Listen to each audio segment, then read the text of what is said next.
What's up, everybody? You are listening to the Credential and Scripted podcast. I'm your host, Matt Sterenberg, and we've got another phenomenal episode for you today. Today, we're talking with Jesse Boeding, who's the co-founder of Education Assessment System. And we're going to talk with her about AI and credit mobility. So how are institutions thinking about leveraging AI for credit mobility? Why is this important? What are some of the challenges of credit mobility today? So really interesting conversation. She's got a lot to share and has a lot of experience in this world. But we talk a lot about just thinking about AI in general. And one of the highlights she makes, and I won't give it away completely, is, we think of just AI as this out of the box thing. Like, we have to train it. We have to think about it like we have to nurture this system. And it's not just going to be able to spit out everything we need and be this incredibly efficient thing right away. Like, there's going to be a lot of work we have to do, especially with credit mobility, where every state, every institution has different rules, but it can have a serious impact on learners. And that's kind of the whole point. How do we get more students, more learners, more credentials, and get them on their pathway? So great conversation. Without further ado, let's get to Jesse. Here we go. All right. I'm here with Jesse Boeding. Jesse, welcome to the podcast. Thanks for having me. It's good to see you. So Jesse, we're talking about AI and credit mobility, and you're doing a fair amount of work in this area and have some cool research that's coming out. How did you get into this work? Give me a little bit of your background. Yeah, I've been in higher ed for the last couple of decades now. And, as the demographics have changed, I started moving slowly into adult learning. And then in the last couple of years, really starting to see the impact of credentials and different types of stacking that support adult learners and, have this notion of lifelong learning. So I think it's really shown up in my own life because I've taken some different paths, tried some different things, did a certification here, did a licensure here, and they all have had significant impact on not only the things that I do, but how I see the world, and certainly my financial viability over the course of time. So this notion of how all these things fit together is really interesting, right? Because we're so much more interesting than just the degree that we have. And yet the degree or the credential or how we position that within the scope of what we know is often where people go to first, right? It's the first thing that they look for on your resume. It's what they look for in your LinkedIn profile. It's how they introduce you, right? Like, you have your degree from here. And it's definitely a source of connection. But then how does it all fit together? And as we look at a population that is largely changing and a workforce that it constantly is saying, we don't have the right skilled labor, this notion of credit mobility becomes more and more important. So super sexy topic for sure. But something that we need to figure out and be diligent about and be consistent about.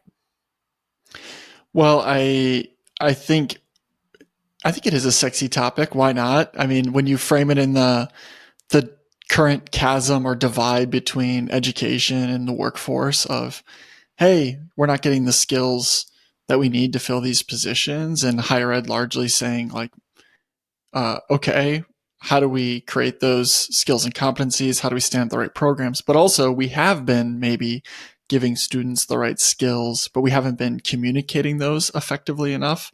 And so part of this is a communication mechanism. Another part of it is actually changing the nature of our programs, for instance, or thinking about the different way we credential. But like, why is AI an important component of this? Why? Tell us how the genesis story of how you started to think about AI with credit mobility. What's the genesis of that? So just as background, when I did my dissertation research and how AI supports staff to support the student experience, right? This whole idea that I had this really talented staff who could, literally change somebody's entire perception of education just by having some time with them. But they were so busy doing these administrative tasks that they didn't have time to spend with the student where they had the highest impact. So that's where it started. And now we're in a volume game, right? There are over 1 million micro-credentials in the United States. We have 4,500 institutions. What is it that most learners now are going to 5, 6, 7 different institutions before they actually get they finalize that degree. And so we're going to have to thread the needle on this to be able to figure out how we can more quickly get individuals information and then layer on top of that accurate information, and then layer on top of that what that actually means. So as an example, maybe to bring it to life, when we think about individuals that have gone to multiple institutions or have multiple credentials, when they look at an institution that they might want to get a new credential from, they can submit all of their background, right? I can submit my micro credentials. Maybe I have some certificates, badges, maybe a couple of college credits, whatever that might be. And that the incoming institution then looks at all of that. But if it hasn't already been evaluated, somebody needs to do that evaluation. So you have to collect all that and make that decision first.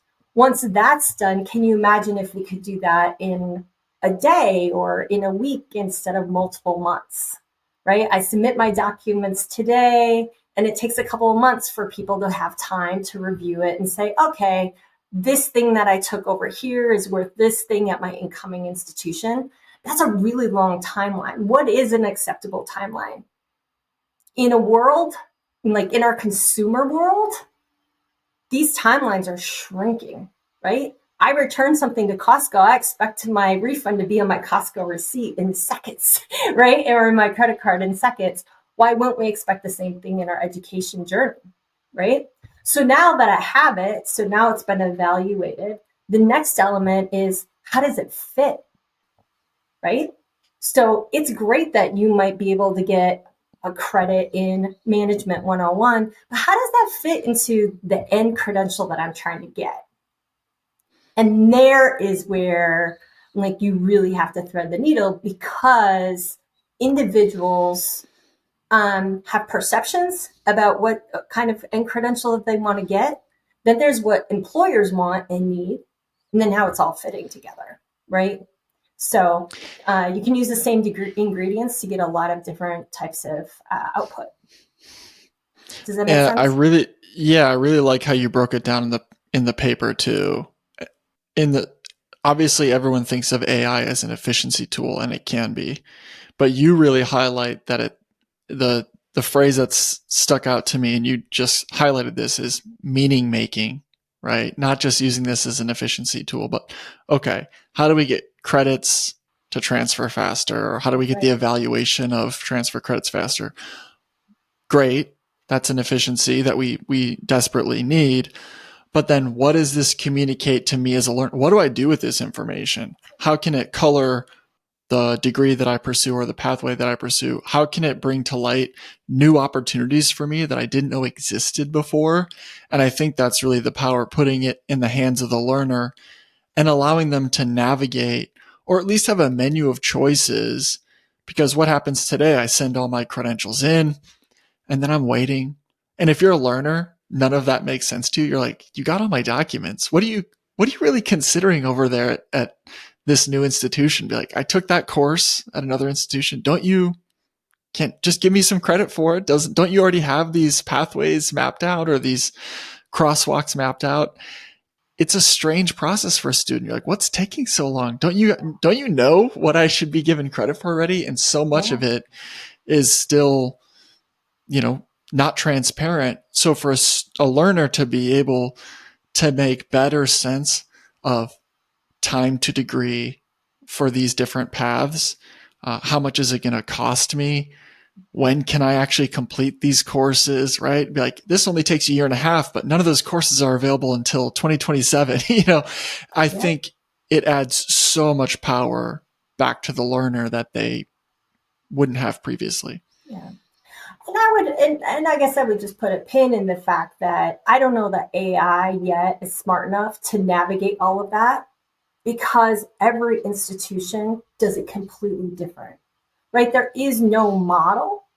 And the beauty of the people on the ground, they know, right? Like that advising staff, they know things that nobody else knows, right? They know where there are exceptions, where there's a little cushion in the system that you can push against and make it work, right?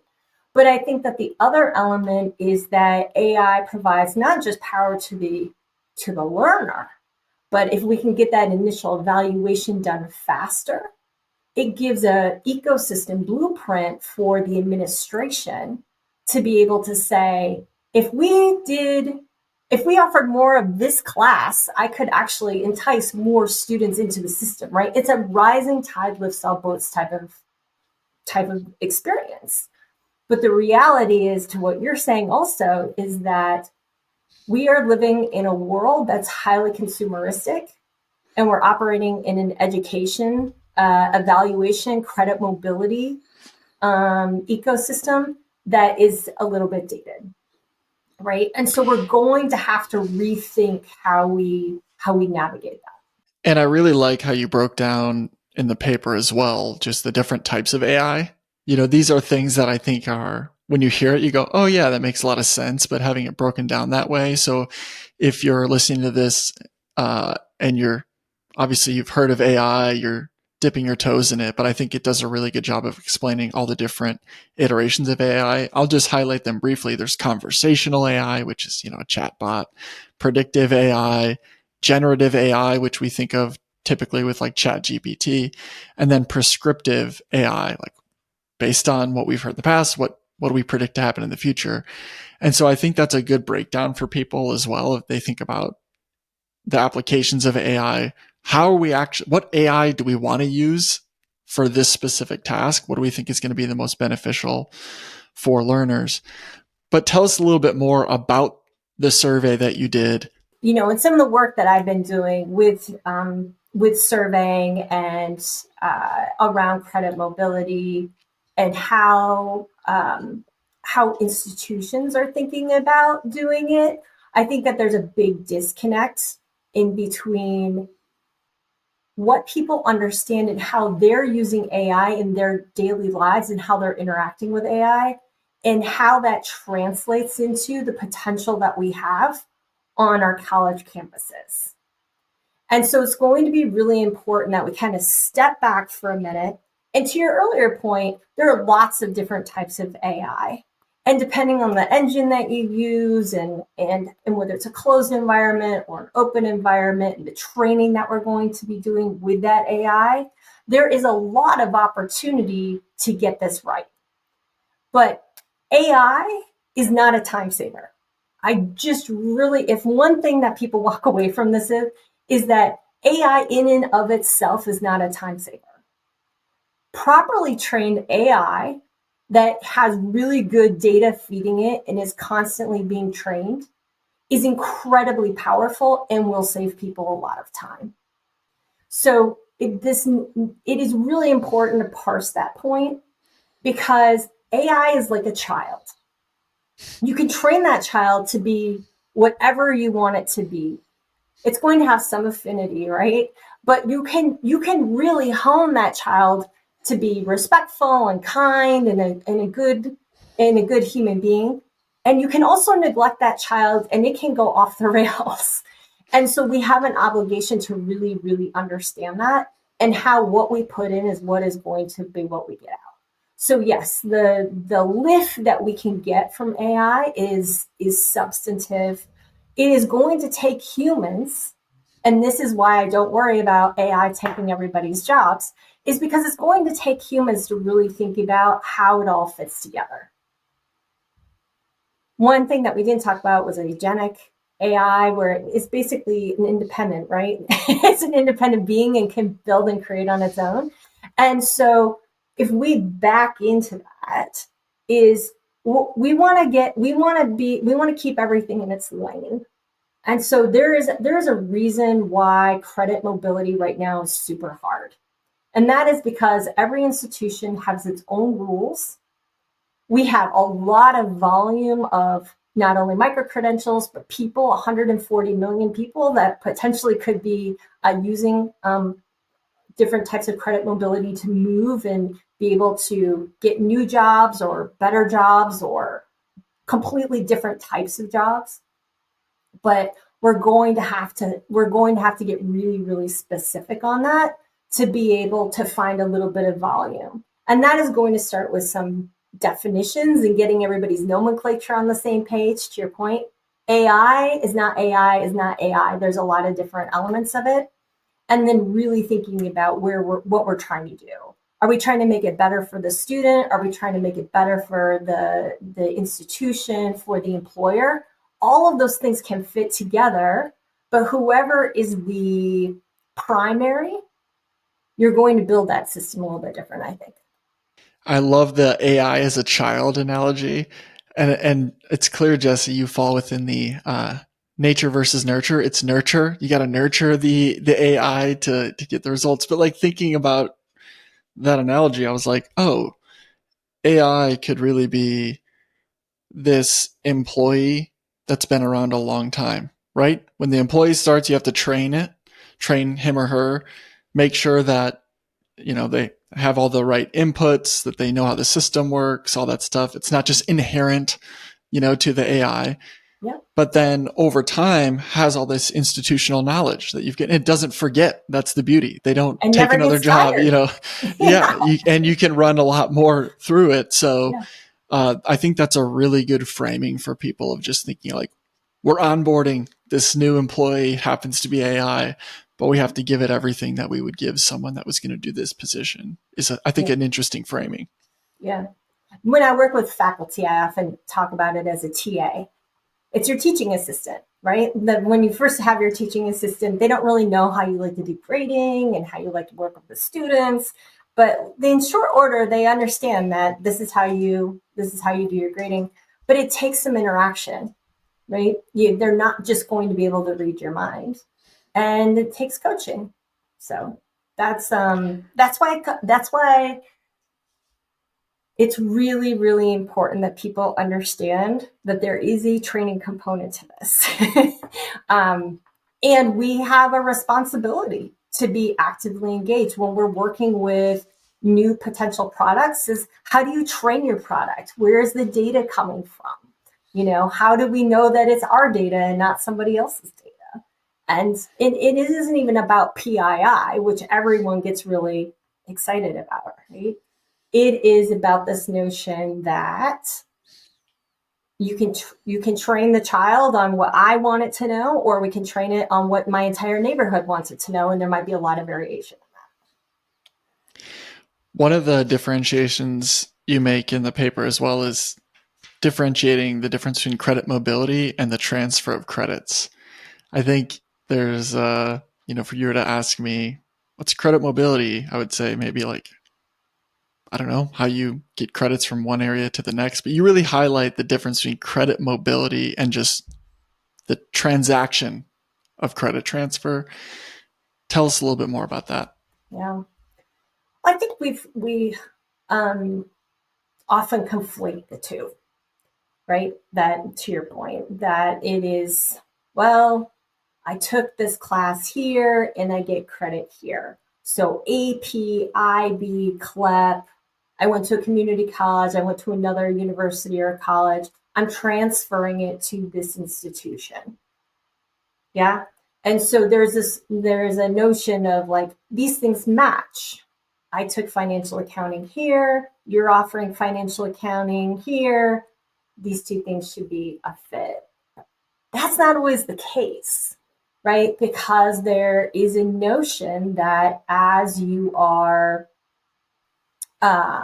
moving from institution to institution, that different things matter, right? So one institution, they'll take your certificate, they'll take your life experience, they will do an apprenticeship program or a internship, and they give it credit.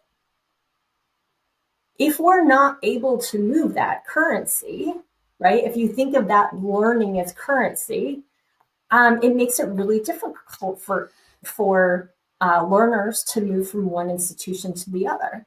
So if I was in the military for a couple of years and I was at 5 different bases, and each of those bases I took classes through different institutions, plus everything that I was learning in the military, how does this new school that I'm thinking about going to take all of that in?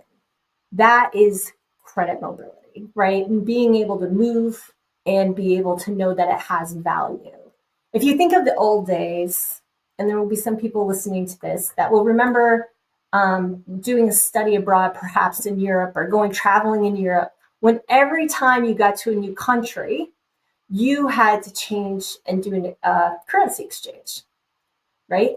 And they would always take a little bit off the top, right? So you had $100, and then you got £100, and then you got to the next thing, or you got 98 pounds, and then you went to the next place, and then you got some francs, and then you went to some place, and you got some Deutschmarks, right? And at every time somebody was taking a little bit off the top to take that extra thing. In an ideal world for credit mobility, we would say, you already know this. You've demonstrated knowing. You can go to any of these places and they will accept it as that. Yeah, like a zero loss currency exchange. Mm-hmm. The other side of this that's challenging is I went to a community college and then I went to a 4-year, I'm jumping from institution to institution. Mm-hmm. The community college took a certificate I had earned, and I got community college credit. Now, will the 4-year take the community college credit that didn't come from them, but they accept it? Like, there's the downstream impacts of, well, just because your last institution accepted it for this, it's like, what was the originating credit that you got for this? I think is interesting, like, because you have some institutions that will say, I know you got this accepted at all these other institutions. We will not accept what they necessarily accept. So now you're back at square one. But going back to your earlier point, like, we have to understand all this. Like, why haven't I been given credit for this? Like, is a reevaluation necessary? Nothing. And even like a rules of the road, which institutions are communicating whether or not they're going to do a reevaluation. Yeah. And I think that's an important process for the learner, where so often it's like anything medical where you're like, how much do I need to advocate for myself in the doctor's office, or just trust that they know what's best for me? Like, actually, I don't think you're understanding my symptoms as well. Or like, how much does a student need to push back? And I think a lot of that is missing in our ecosystem today. Yeah, well, there's a huge power differential, right? If people are committed to access, a lot of people will say that they're committed to access, but are they committed to access? This becomes a really, really critical question when we're talking about credit mobility. I'd like to highlight, I think that the work that Northern Virginia Community College has done with George Mason University, right? There is an agreement between the two schools. If you take this class and these classes here, we will absolutely accept it here. The crazy part is that's the exception, not the rule. That is highlighted as like this magnificent high impact practice, but yet it's so rare.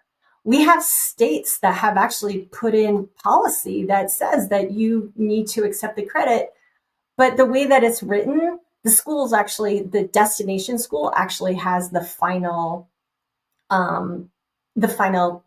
power, the say about whether they're going to accept it or not. And then it gets truncated into like, well, it depends on which degree program you go into. So if you go into this engineering program, they're not going to take it. But if you do the BA in liberal studies, we'll take it. And then they change the course description. It's slightly different now. So is it still, yeah. That's right. And so you can imagine now you're going through the stress, not only of moving to a new institution, you're super excited because you're saying, oh, okay, well, if I'm going to be in this great 2+2 program, and then you get there and you're like, whoa, wait a second, I have my associate's degree done. Why? What do you mean you're not taking it? Like, the faculty said no, right? Or our policy doesn't require it. So where does that leave you as a student, right? And then you have to make a decision. Do you take on more debt, right? This is driving debt. A major reason. If I've already taken financial accounting, why are you asking me to take it again? Is there a way for me to test out? Is there a way for me to document that I have it? Can I show you my assignments?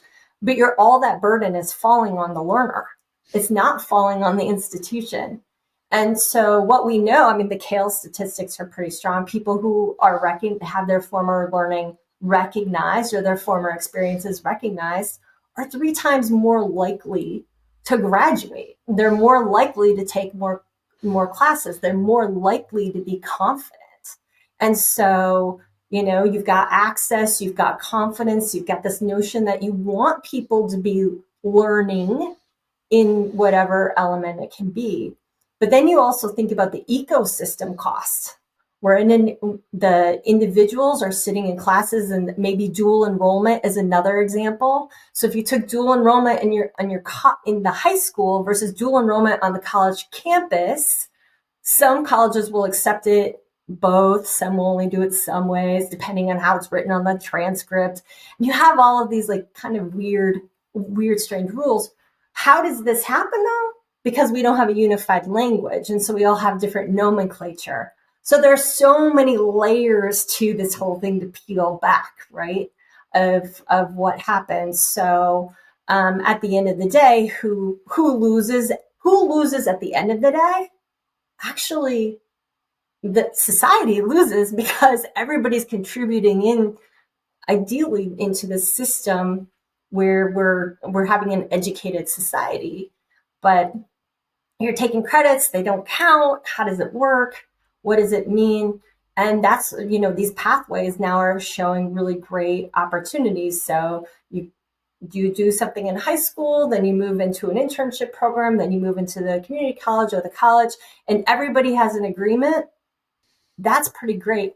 It's also kind of a luxury. Not everybody is lucky enough to be able to stay in the same region, to be able to sit within the same system, and to be able to kind of progress just nicely along a structured path. So we have a lot of opportunity and a lot of upside for sure. Yeah, you highlighted, the challenges today, which is motivation is a big one, right? Just the longer it takes to just get answers back to a learner, they're going to be demotivated to re-enroll or whatever it may be. Added costs to degree, added time to degree, wasted money. You're like, I spent time on that degree and you're not taking it into account, right? And then you obviously highlighted early lost credits. And then just the new types of credentials only make this that much more important, because there are new credentials, new skills and competencies, new data related to them. How do we think about doing this? And if more human intervention is necessary, that means we've got to save time somewhere, right? We've got to have a model that adds to this. I think the credit mobility dream is, you upload everything and you can get a snapshot into, all right, if I attended this college, how long would it take me to get an engineering degree? How long would it take me to get a philosophy degree? And you can really shop. And I think a lot of people maybe recoil at that. They think it's commoditizing education. I think that's the subtext of a lot of how people feel about making it really efficient. And I think almost sometimes like we need the human element, which of course we do, but there's an element where I think it's a challenge to the way we've traditionally done things, right? Where we get to be the deciding factor, we ultimately get the judgment. And I think there's a little bit of a pushback against that at times, because in your research, 94% of people recognize the power of AI. Only 15% have implemented a solution, which isn't surprising. AI is still pretty new. Okay, let's pump the brakes. We don't need to, involve it in every single thing right away, and we want to test it out. But I do think there's maybe even a subconscious, like, we don't want it to be too, like, there's an art. It's not just a science. And I think if you talk to people in credit evaluation, they would tell you that it's not just inputs, outputs. There is an element where you need human intervention. There is an art to this as well. But can you imagine, like, you book a flight and you want to go to Hawaii, right? And you get on the flight and you've got your swimsuit and you're ready to go. And then somebody's like, well, actually, this flight is going to go via Maine. Yeah. Or we need $50 from each of you to take off. Okay. And it's going to take us 2 hours longer. We're going to take the long way. Yeah. Yeah. Like you're kind of going, not only are you going the wrong way, but it's costing you more. And you kind of aren't actually sure if what you're like contributing to is actually going to get you to go there. And we have this really weird inability to think beyond ourselves, I think, where in my life, when I go to the grocery store, when I go shopping or traveling or whatever it is, I'm engaging with technology and AI, and I'm sharing my information all of the time. That is good for many reasons, but it usually helps bring some clarity and transparency. This might be new to in the education world from a credit mobility standpoint, but it's already been proven out in all of these other environments. I can move my money from one bank to the next bank in seconds, right? There might be policies where if it's a certain amount, I have to wait a couple days until I get access to it, but I certainly can move it. I don't need to go and get a check and like pick it up at one bank and drive it over to the other bank and deposit it and show my ID and everything else. You don't need to do that. And arguably our money is like our most precious commodity. Is an actual currency. Yeah. It is an actual currency. So we already have demonstration that these things work. The question is, can we get out of the way of it and say, you know what, this is working in these other elements. We've got to figure out a way to do this. There are some common things we can get on board with. We can get on board with nomenclature. We can get on board with timelines. We can get on board with how much it costs and having full transparency, right? Why is it and I that think we these have to models can also, like, they're learning. And so, oh, this state calls it this. This state calls it this.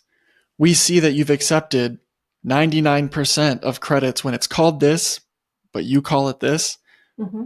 Oh, that looks like that's a good pathway, or that Yep. we think you mean the same thing, even though you're using different words. Like Right. The power of that, I think, is massive. Yeah, absolutely. And let's just be super clear. Higher education in general is commoditized. It is. That's why people pay over $100,000 to go to a particular brand, right? Yeah. We're already in a fully commoditized industry. People will give up all of their dual enrollments, all of their APs to go to a certain type of school, right? Yeah. It's like a commodity, but also everyone's trying not to be a commodity. Like, we're different than everyone else. So yeah, it's interesting. Yeah. We could do a whole nother podcast about that. But Jesse, is there anything that you wanted to highlight that we didn't get into? Anything from the paper or your work with credit mobility that you want to make sure the people listening take away? Well, I think that we should have a call out for all the institutions who are trying really hard to get this right.